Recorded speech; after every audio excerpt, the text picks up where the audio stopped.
Hey everybody, we are going to start in a few minutes, but thank you for attending our webinar today about MCIT online admissions.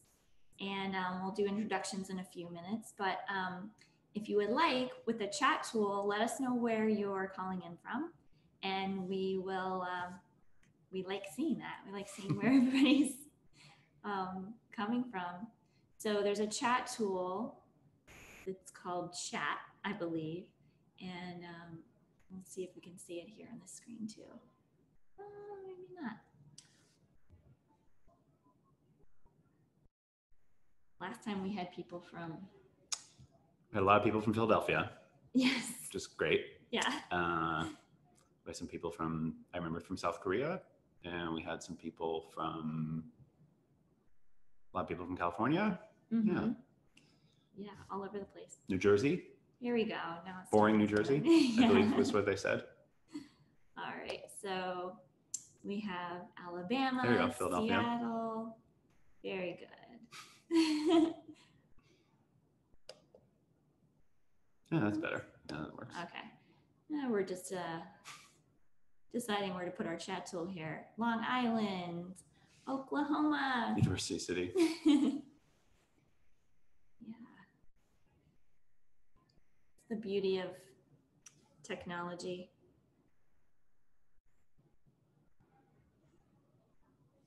I gotta get my tea. Oh, right. Very important. So if you have questions that you would like to submit, actually don't put them in this chat tool. There's a different tool called Q&A, and that's where we're going to collect the questions. We discovered that in terms of web browsers, Chrome is the most compatible with Zoom. So if you notice that there's features that are missing, features that we're referencing, you could try opening up this webinar in Chrome instead. And also, I think for the like 100% best results, it would be actually downloading the Zoom app, which is free. So if you just go to zoom.us, you can do that too.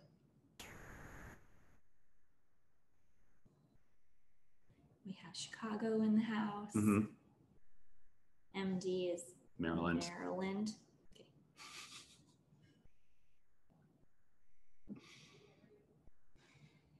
Yeah, we'll start in about 2 minutes, and we will have a presentation, and then we'll address some of the questions that hopefully the presentation will answer right. some of your basic questions, but then we'll answer more questions in real time.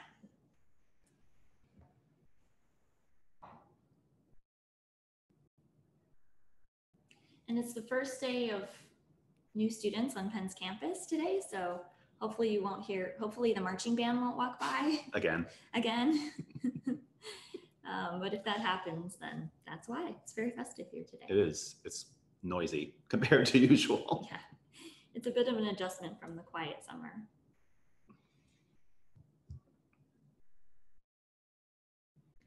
All right, well, let's go ahead and get started. Thank you so much again for joining us for this MCIT Online Admissions webinar today. My name is Olivia Roth, and I'm the Associate Director of Penn Engineering Online Learning. I'm Chris Murphy. I'm a faculty member in computer science and one of the co-directors of the MCIT Online program. Yeah, and we are live and recording, and so we'll actually be posting a recording of this webinar later, and we'll tell you about that at the end. But if we're speaking too quickly, or if you want to reference this later, you will be able to. So we're going to start off today with a brief recap of our presentation that we used last time. We're going to try to cover some of the basic questions regarding our program, and then we'll have time for some more questions after that. Mm-hmm. So I'm just going to review a few logistics to start out. As I mentioned, in order to submit a question, please use the Q&A tool.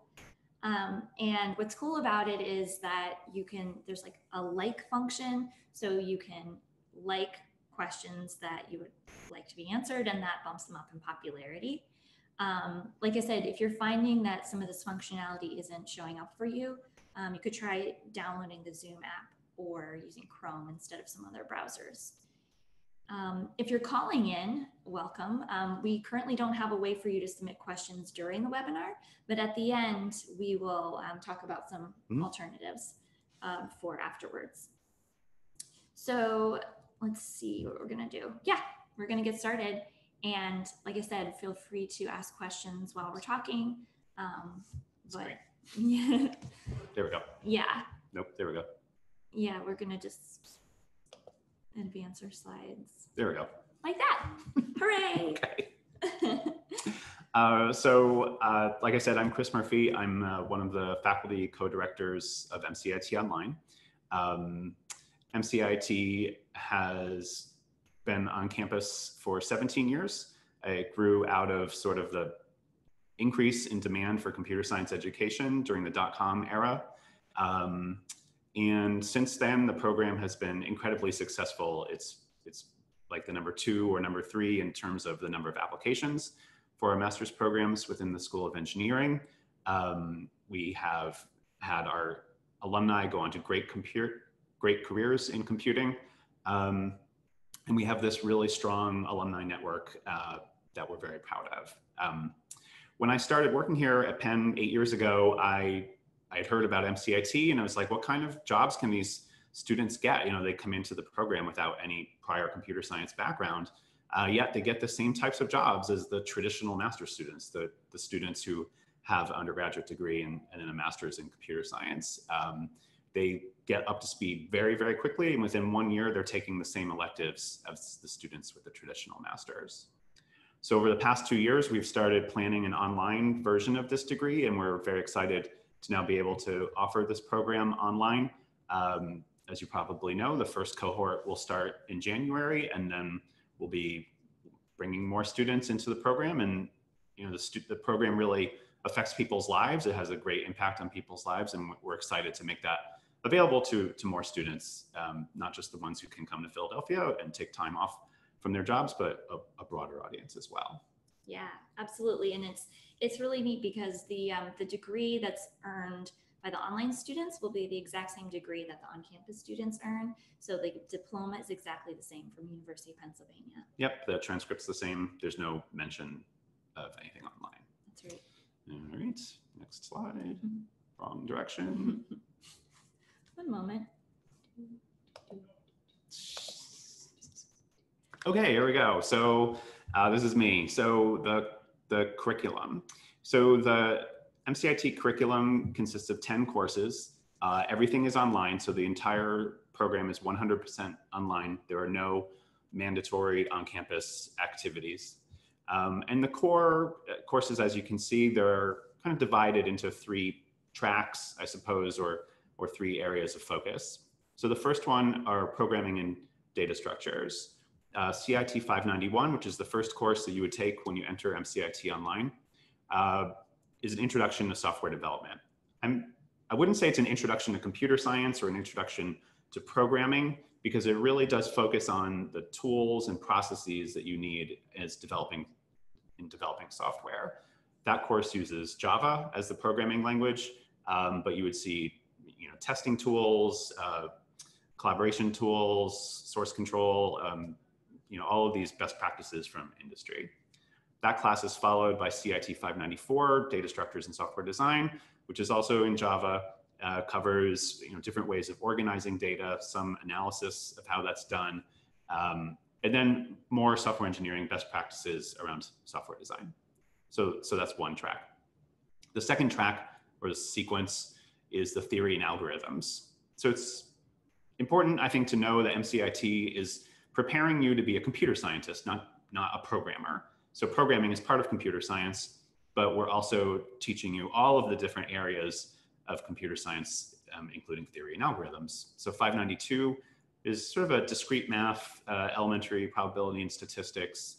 And then that's followed by CIT 596, which is algorithms, theory of computation, more analytical, more like, for instance, proofs, and not any programming, I don't think, but more the mathematical side of computer science. And then CIT 593 and 595 are the hardware and systems courses. 593 introduces the C programming language, also computer organization, the basics of computer architecture. And then CIT 595 continues looking at C and then looks at C++. That includes some networking, how the internet works, etc.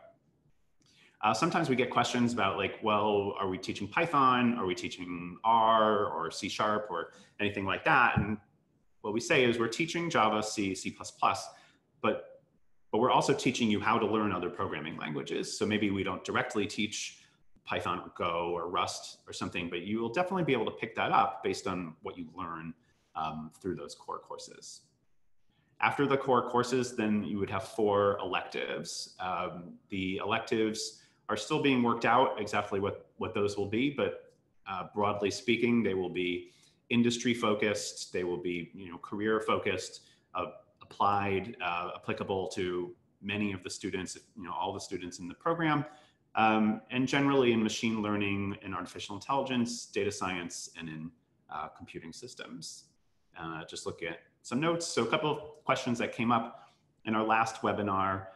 One is, will this prepare me to be, to pursue a PhD in computer science? And although it's rare, it's definitely has happened. I think there are a handful of students in the time that I've been here who have pursued PhDs in computer science coming out of MCIT. I think it's important that you would want to be able to do research when you're in MCIT. To get into a really top PhD program, you need to have done research. But there are ways to do that within the curriculum. But it's definitely possible. You'll definitely be prepared as a computer scientist. Maybe we'll come back to that issue in a little bit. All right, next slide. Okay, so the graphic that you're seeing now is also on our website, but I thought it would be helpful to talk about some, again, commonly asked questions that we get. So in terms of letters of recommendation, we get quite a few questions about like what kind of format do they need to be and what content needs to be in there. They can be from academia or from industry, as we mentioned on the website, and there's no specific format requirements except that it should be a PDF. It needs to be uploaded electronically, and that's initiated through the application itself. So, so don't send the letters directly to us by email. It'll go through, once you go through the application, there's a way to do it through there.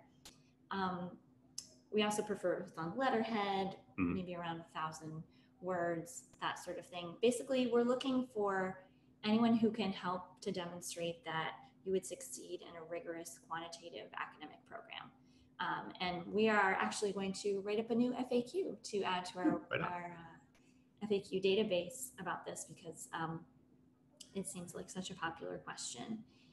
And we don't need your official transcripts unless you're admitted, but everything else does need to be official documentation in order for us to consider your application complete for evaluation. So with the exception of your transcripts, all official documents need to be received by our application deadline in order for us to evaluate it. And that includes letters of recommendation need to be received, the TOEFL, the official TOEFL score for some people. And then if you would like us to consider the GRE, then the official score needs to be in as well. And so, for example, if you are not able to get all of those things to us by the early deadline, September 6th, that's no problem. You could just go ahead and submit your application before November 8th. And all of those applications will be considered for spring 2019. And then we'll have another round in fall 2019. And that application opens up in September. Right. Yes, so you can see the deadlines there. I mean, the early application deadline is coming up. We return decisions in about 4 weeks or so. You can see the dates there. Again, this graphic is on our website, so if you forget, you can always reference it there. All right. Okay. Let's go to the next one. Okay. So this slide shows a screenshot from the program website where we have a couple of short insights from the program directors about some frequently asked questions. So I'm one of the faculty co-directors of this program, but prior to this, I was the director of the on-campus program for the past 4 years, and I was involved in admissions with that. And there were a handful of questions that I got repeatedly, and we thought we should write this up and put it on the website. So I won't go in the order that you see here, but I'll go in a slightly different order. So one question we get a lot is, am I qualified for this program? I think sometimes people find it hard to believe that there's a master's program out there in computer science for students without a computer science background. Yeah, they say, well, but my bachelor's degree is in psychology. Are you sure that's okay? Exactly. And so say, yes, that's the whole point. So as long as you have a bachelor's degree from an accredited institution, then that is the qualification. There isn't any particular programming language you need to have learned, certainly not, or any computer science background. In fact, the program is intended for people without computer science backgrounds. There's no particular math courses you need to have taken. The only sort of official, requisite for applying is a bachelor's degree. That doesn't mean you're guaranteed to be admitted, right? There's still an admissions process. We unfortunately can't admit everyone who applies, but in terms of, what is the minimum qualification to apply, it is just the bachelor's degree, regardless of what field it's in. On the other hand, on the flip side of that, there is this notion of being overqualified. So the program is intended for students who have little or no prior recent computer science experience. And that's the intended audience. That's our mission, is to reach those people and bring them into the field of computing. And so unfortunately, there is sort of this notion of being overqualified for MCIT. If you have an undergraduate degree in computer, like a bachelor's or even a minor, to be honest, but a bachelor's in computer science, computer engineering, software engineering, something very closely related, it may be the case that you wouldn't find value in this program, because we do want to start with the fundamentals and bring people up into those more challenging electives. So sometimes, but there's a lot of shades of gray there, right? It's like, well, what do you mean by recent? What about this? What if I've self-taught myself, which of course is very common. So I think the official rule or the official definition of overqualified is it likely that you would attempt to waive more than 2 of the 6 core courses? So a few slides back, I showed the listing of the 6 core courses. And if you look at that list and think, oh, I could skip more than 2 of those, then it is likely that you would be considered overqualified. We want to make sure that our students are on a level playing field, that they're all going through this experience together. We want to standardize what it means to earn the degree. And we want to make sure that everyone is going to benefit from the program and from the curriculum. So it may be the case that you might be overqualified if you think you would be able to skip more than 2 of those classes. I will say, if you feel like, oh, I wouldn't attempt to waive more than 2 of those classes, but my background might indicate that I could, then address that in your personal statement. You can say, like, yes, I did learn these things online, or I have a minor or something, but I'm willing to, retake the foundational classes, and then we would certainly consider that. Yeah. The third question I get quite a bit is what can I do to improve my application? How do I put my best foot forward? How do I make sure the admissions committee, sees the best possible me? So I tell them that and I encourage you to read that post on the website. I won't read the whole thing verbatim, but the 3 important things that we look for when we do admissions are: will you succeed in the program? Will you benefit from being in the program? And will you contribute to the program? Will you make the community of MCIT a better place? And so those are the things that we look for. Will you succeed in the program? Will you benefit from being in the program? And will you contribute to the program? Succeeding in the program, that's things like your grades, of course, if you take the GRE, doing well in the GRE, but other things like, being self-motivated, organized, good at multitasking, good at overcoming challenges, good at learning online. Those are all things that are indicative of likelihood to succeed. In terms of, are you likely to benefit? We want to see that you know what you're getting into, that you understand what this program is about, and how it relates to your career path. And then likelihood of contributing is things like, we want to know, are you interested in being a TA? Or are you interested in tutoring? Are you interested in,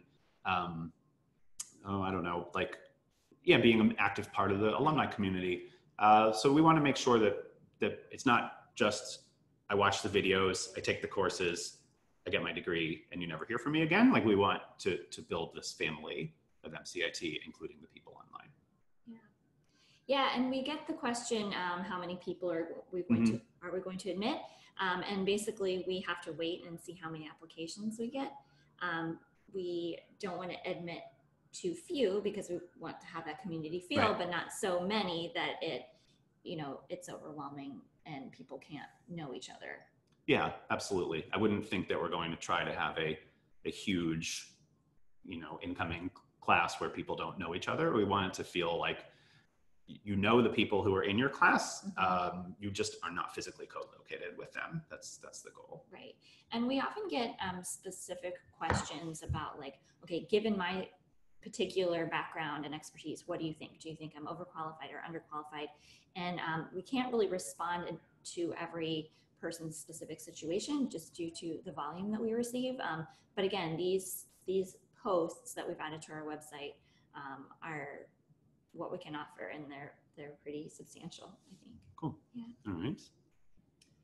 So moving on to the experience, I love this picture because, again, we're hoping that, because of various tools that we have, like webcam technology as we're using now, and Slack, that people will know each other as people, not just online presences. MCIT online students will be Penn students fully. They will get a Penn ID card, a Penn email address. They will be Penn alumni when they graduate and have access to the alumni network. The flow of the experience follows the University of Pennsylvania academic calendar. So Penn has 3 semesters, spring, summer, and fall, and our courses will be offered during all of those semesters. As Chris mentioned, it's 100% online, so there are no required synchronous sessions. And that means you can basically fit it into your schedule. So there'll be weekly deadlines, but within that week, you can watch the pre-recorded lectures at your leisure. There will be live office hours that are in real time from the instructors and from the TAs. But again, those are optional, so they're not required. And we will invite you to graduation on campus, but that is optional as well. So we estimate that per course, the time commitment for you would be about 10 to 12 hours, which is the same as what we tell per week. Thank you. Which is the same as what we would tell an on-campus student. And you can choose whether you want to take 1 course per semester or 2. It could change back and forth depending on your schedule. And there are exams which would be proctored virtually through a third-party tool using the webcam on your computer. And all of this would be accessible through Coursera, so it would be pretty straightforward and easy to do. And there will be some group projects, so there'll be collaboration in terms of peer-reviewed assessments and group assignments as well. And so that would potentially involve some coordination of time zones and such, but that is also how the world is now. It's absolutely. An international scene.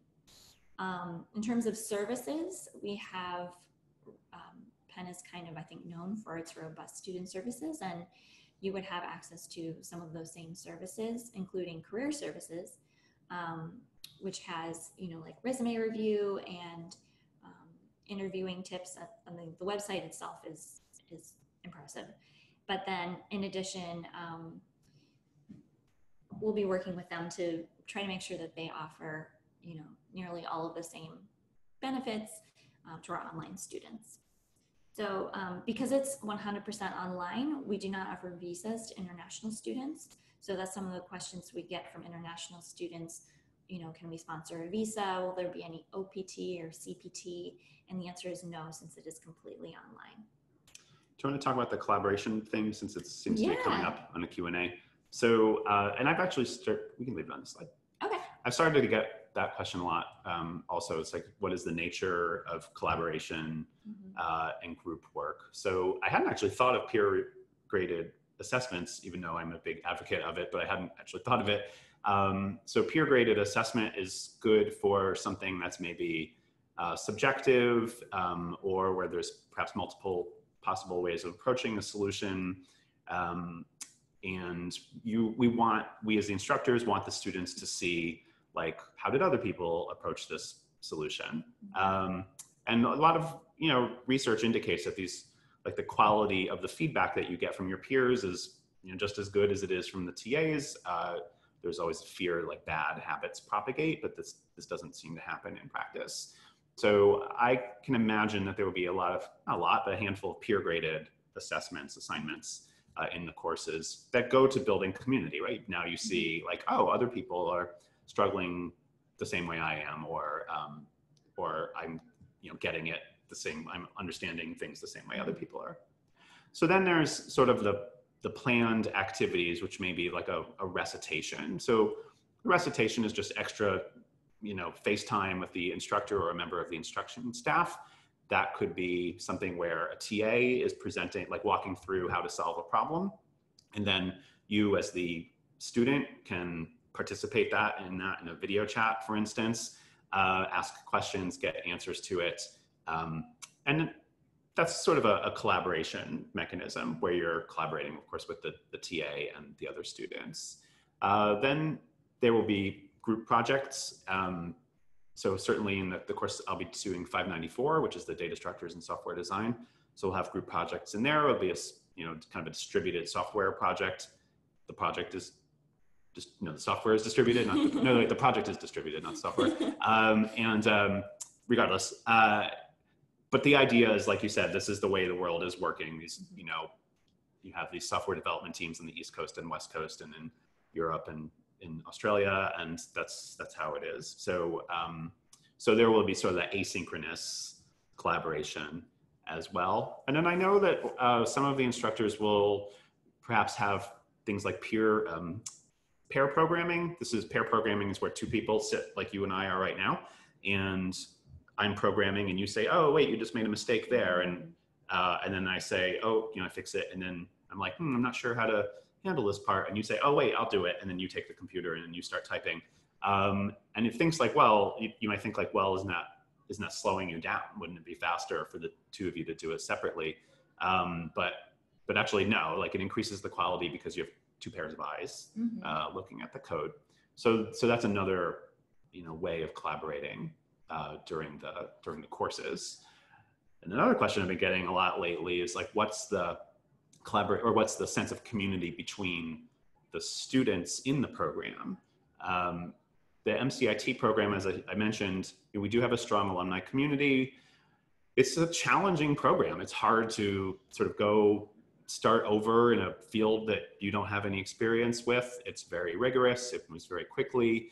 And every student, at some point goes through that, like, did I make a mistake? Am I good at this? And it's the sense of community. It's the friendships that you have with your peers that really help you get through that. So we will be doing lots of sort of synchronous and asynchronous activities that could be through a discussion board or through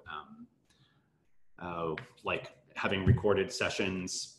There's a research talk, there's a job hunting talk, career advice, resume review talks.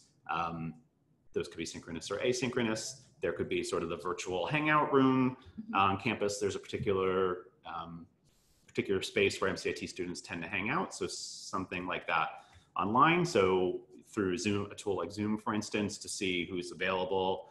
Like, oh, I'm working on this homework. Are you working on that? Yeah. Oh, and you can see that other people are out there as well. So all of that is very, specific things that we will try to do so that you don't feel like I'm just taking these classes. I have no idea who else is in the program. I never spoke to another human being. Right.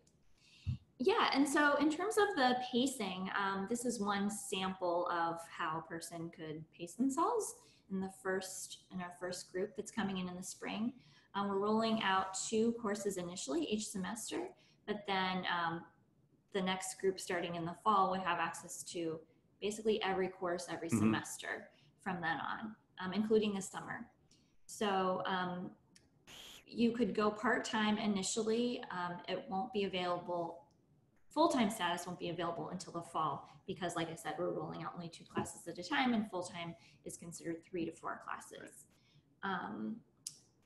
You would need to complete the degree within 7 years total.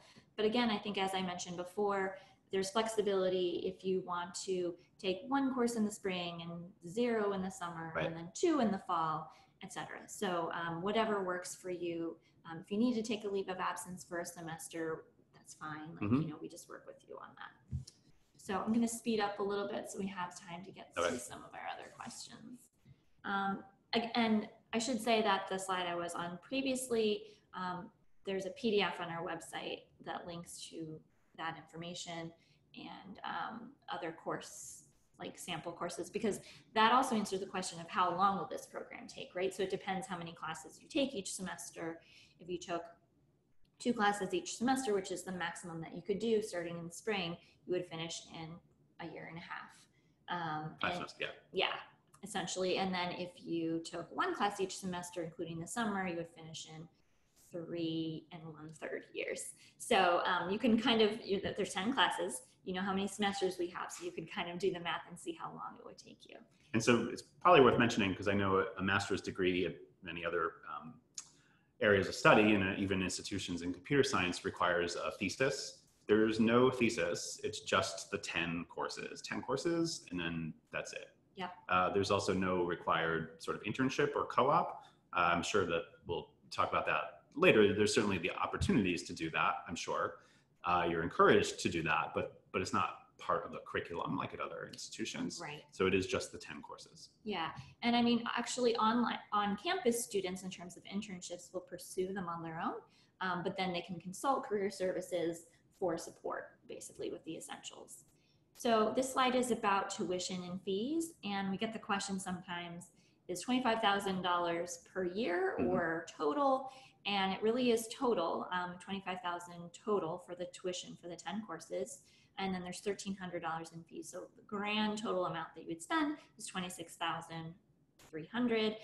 But again, in terms of, you would not need to pay all of that up front.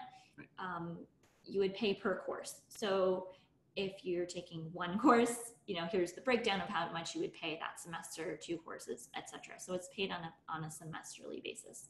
And again, we have, in terms of like specific questions for how the billing exactly works, we have a link to our student financial services page that you can find on our website via the FAQs. And then the program is also eligible for federal financial aid, just like the on-campus program. The same, you know, criteria would apply. You would need to be enrolled at least half time, which in this case would be at least 2 courses to be eligible. And we do not offer any scholarships at this time. Also, I want to say we don't have any financial aid that is specifically designed for international students. We've also gotten that question as well. So yeah, I think that is where we're going to stop the presentation for now. And we also wanted to quickly address a few questions from the last webinar, because there were quite a few that came in and we weren't able to address all of them. So Chris is going to take us through a couple of them, and then we will start talking about the questions that you're asking today. Yeah. So I meant to mention this when I was talking about admissions. So one question we get a lot is about a GPA cutoff. Is there a certain minimum GPA required to apply? So just in the same way that the only official qualification is an undergraduate bachelor's degree, there's no official GPA cutoff to apply. It's worth pointing out that it's a rigorous competitive admissions process on campus. Last year, this information is in the website for the on-campus program. I think we admitted something like 10% of applicants. So it is very competitive and selective. That's the word I was looking for. But, you know, I certainly recommend, or I certainly understand that GPA is just one part of the whole picture of you as an applicant. So it's not like we sort everybody by GPA and say everybody below this line is out and everybody above this line is in. But we look at you as an applicant and think like, will you succeed in the program? It's a rigorous quantitative academic program, and your undergraduate, performance may be an indicator that you are going to be a successful student. If you feel like, well, my undergraduate was in a completely different field, like not quantitative at all, or was 20 years ago, or was not indicative of how I am now as a student, all of that makes perfect sense and completely understand that. So in that case, I think the personal statement is a good place for you to make the argument that your GPA is just one part of you as an applicant, but there's all these other things that indicate that you will be successful. So if you feel like your GPA or even your academic performance, if you're like, well, I have a good GPA, but I had one semester where it was not very good grades, address that in your personal statement. And now for something completely different. So transfer credits. So we said that the curriculum is 10 courses, all of them online, the 6 core courses, and then the 4 electives.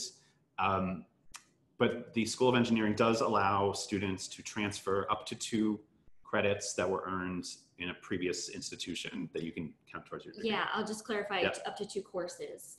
What did I say?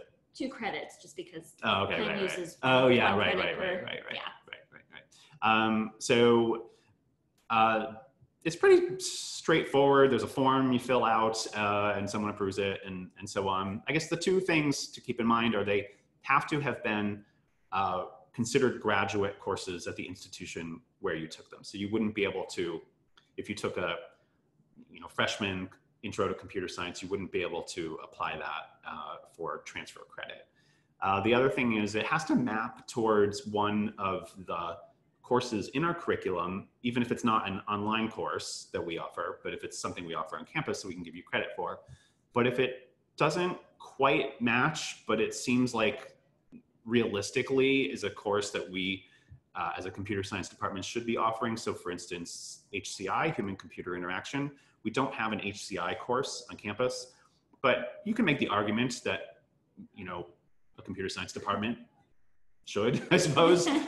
So you could, if you had taken a graduate level HCI course at another institution, then there would be a way to get transfer credit for that. And then the third question that came up last time that maybe we didn't get a chance to discuss is what careers does this degree prepare me for? And I meant to sneak that in when I was talking about the PhD. And like I said, this information is on the Career Services website for the university that talks about the types of jobs that MCIT graduates are getting and their average starting salary. And you can even see like which companies they're going to, which locations they're in. And it's a lot of software engineer, and so on. So they are getting, software engineer jobs, quite a few at big companies, Google, Amazon, Facebook, Microsoft, because the students are getting up to speed very quickly and have a very, very strong, foundation in computer science, but also experience, applied experience in building working on projects and group projects, and so on. I also find that a lot of the MCIT graduates, when they come from a different, well, they all by definition come from a different background, but a background that's maybe finance or economics, business, that they're able to go into careers that our traditional master's students are not. So that might be a program manager or a product manager, some kind of technology analyst. I find that the students who have the business background or the finance background are able to go into those positions. They're not software developer jobs. Their job is not to produce code or produce software, but they're involved in software. They're involved in the production of software. And I think over time we're going to see, and this is sort of my dream for the program, is that over time we see people just applying computing to all sorts of areas, that not necessarily having a job title of software engineer, but whether it's in education or government or healthcare, certainly, anything that's having social impact, where you're going to start to see people who are applying computing and applying technology to those areas. And that's really the big goal of the program. Yeah, thank you. Well, I just wanted to remind you that when you have a question, you can submit it through the Q&A tool, but as well, within that tool, there's a second tab for answered questions. And as we've been talking, our team has been answering the questions that we've covered so far. And if somebody else happens to have asked your question already, it might be there. So you can check in that answered tab, and it's kind of a repository of answers that we've covered so far today. So now we're going to start answering some of your questions from today.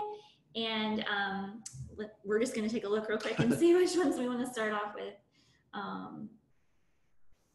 Okay, so these are the two most popular. So yeah, I guess one of the most popular is about will enrolled students, will they be able to become TAs? It's essential to the success of the program that the online students then become TAs for online courses later on. It's partly just for, for scale, for purposes of scale. But I'm sure many of you have served as a TA before, or your friends have. I mean, you learn so much about the material from being a TA, from explaining it to other people. It helps you stand out from the other students when you're competing for jobs. It helps you get to know the professor. If you're a student in a class with 200 other students, let's say, which is kind of the upper limit of what we have on campus, that professor may not know who you are and may not be able to, for instance, write you a good letter of recommendation. But my TAs, I'm able to write really good, I like to think, really good letters of recommendation because I know them well, and I can speak to their specific skills. So certainly will encourage the online students to be TAs for the online courses. Yes, that will be a possibility. Again, through the magic of technology, and all of this can be done remotely, essentially. Oh, absolutely. Yeah, absolutely. And I would probably be your supervisor, so nice to meet you. Submit your timesheets. Submit your timesheets on time, please. Designing the orientation right now. Okay, so we're looking at some more questions here.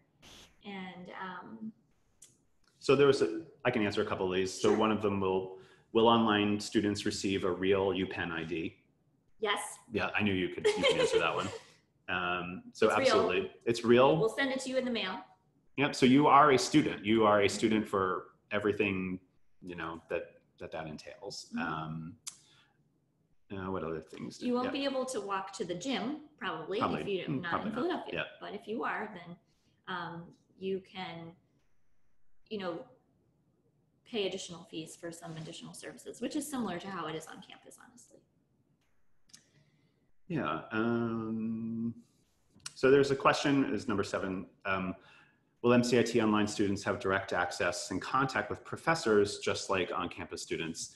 I guess not everything can be essential to the success of the program, but that is one of the other essential success things, is that we do want you to feel that you are part of the MCIT community. You're just not here physically on campus. You can't just walk into my office or run into me at the coffee shop or whatever. But we want to try to have some equivalent of that online. So certainly scheduled office hours where you can do a scheduled video chat, whether that's one-on-one or within a group, like we're doing this webinar, or like just a chat, like a text chat. So we use Slack a lot internally, and I'm kind of always lurking there. And if, it's a quick question about something, there would be a chance, an interaction opportunity there. When we were planning the program and we had a lot of discussions of, is it the same degree? And if you're not having the same interpersonal interaction experience, how can you claim it's the same degree? We said, we want to make sure that you're having a similar experience with the same sort of experience goals, if not the same mechanism of having that experience. And the example we always use is letters of recommendation, right? On campus, there are lots of ways for me to get to know you well enough to write you a letter of recommendation. Being a TA is one of them, but even, again, just kind of social interactions and chats and running into you. And we want that to happen online too. So it's important that the professors are available to the online students. Was there one you wanted to? Well, there's a follow-up. I don't know if you want to speak to this or not. You can. Well, okay, so there's a follow-up question. If I live in the Philly region, can I come on campus to chat with you or other faculty/staff? And I mean, I would say for the most part, we would encourage interactions to be virtual since it's an online program.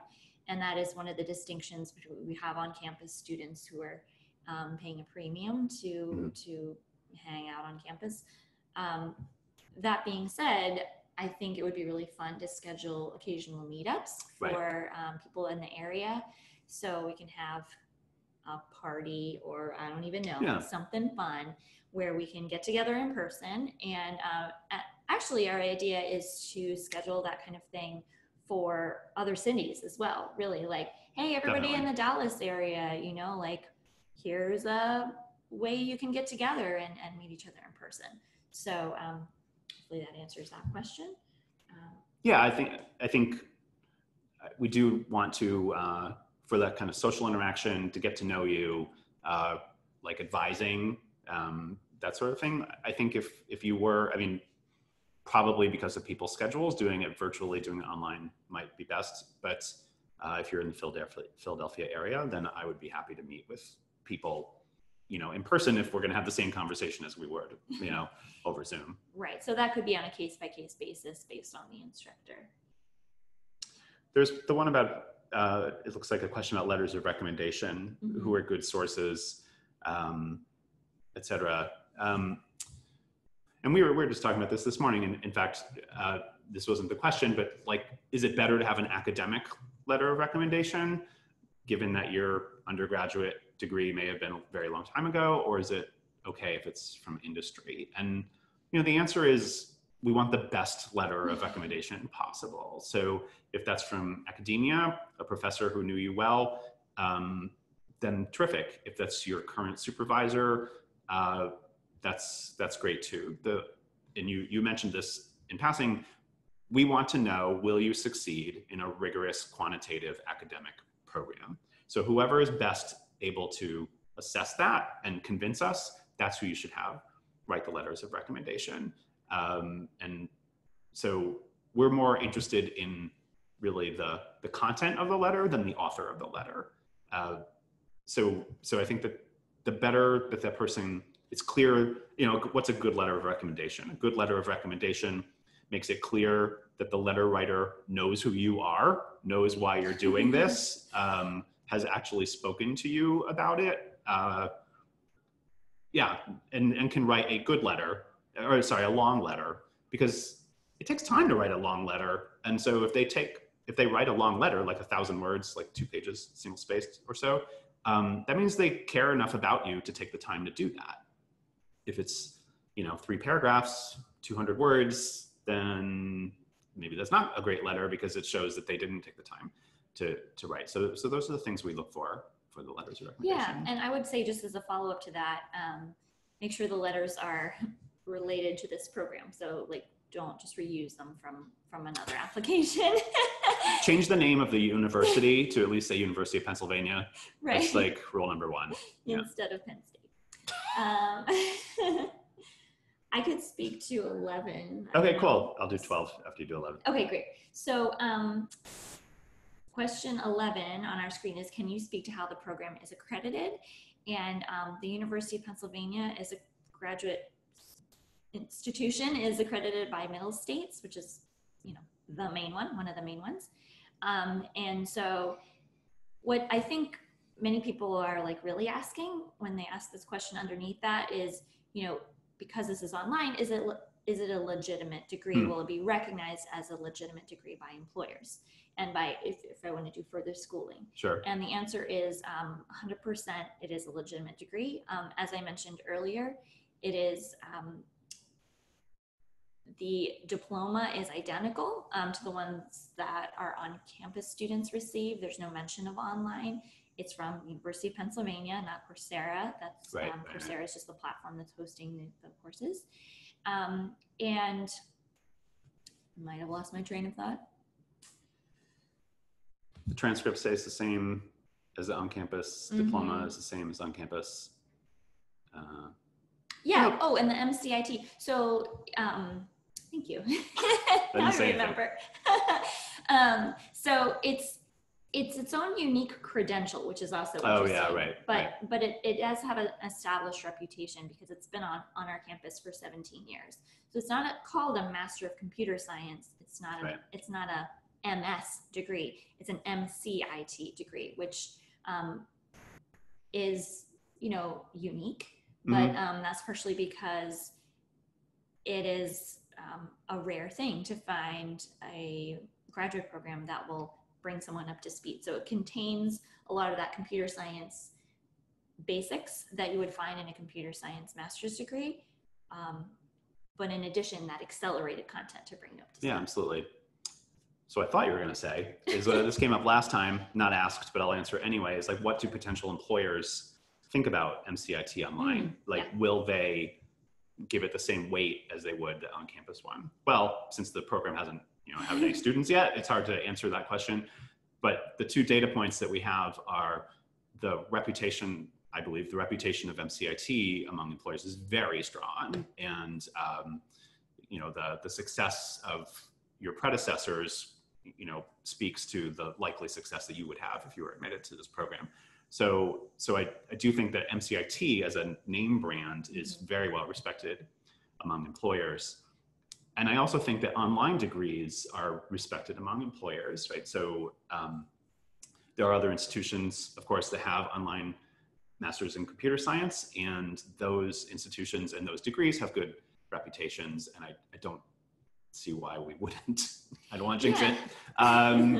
So I believe that it is safe to say that employers will value this degree.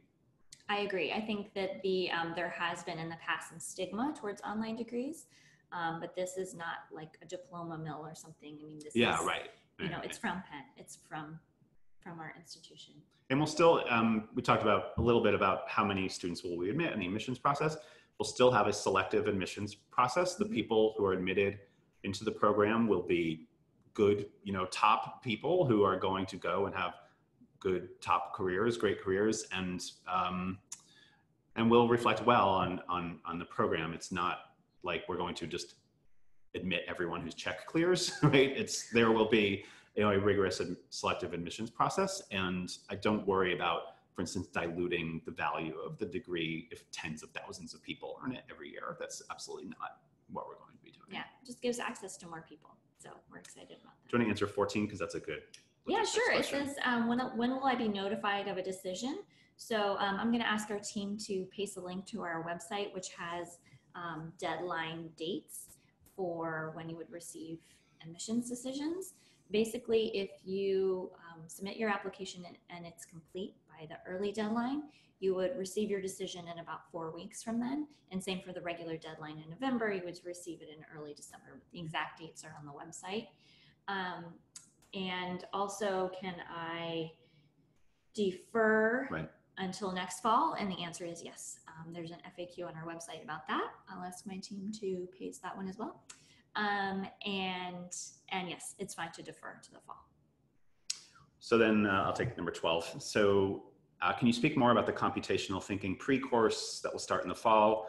When will it start? How long is it? Will it be graded? So that is my current project. That's keeping me very busy these days, but it's really exciting. I have a really amazing co-instructor.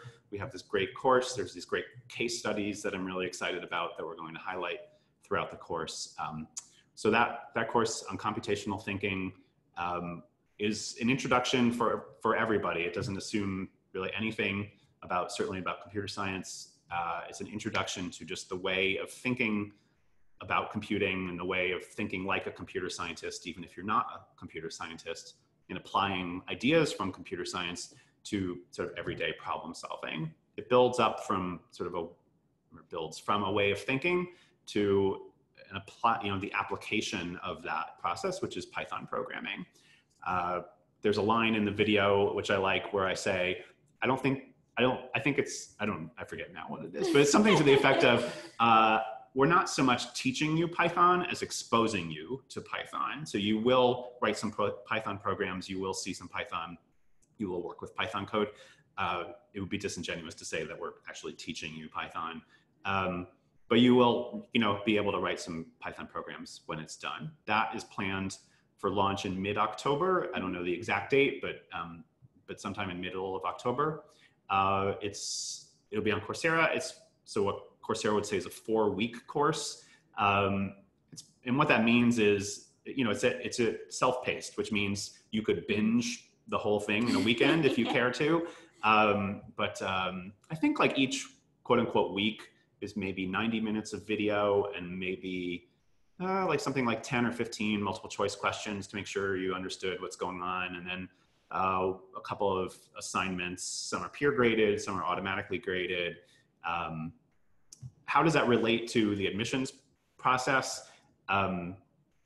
There's no grade. You do get a certificate if you complete the course, and there's some like percentage of the assessments, the assignments that you have to complete. I wouldn't say that completing that course increases your chance of admission on its own. I wouldn't say that not completing it hurts you on its own. It's not related to the admissions process. But I think, again, everything is a data point. Everything is part of you as an applicant.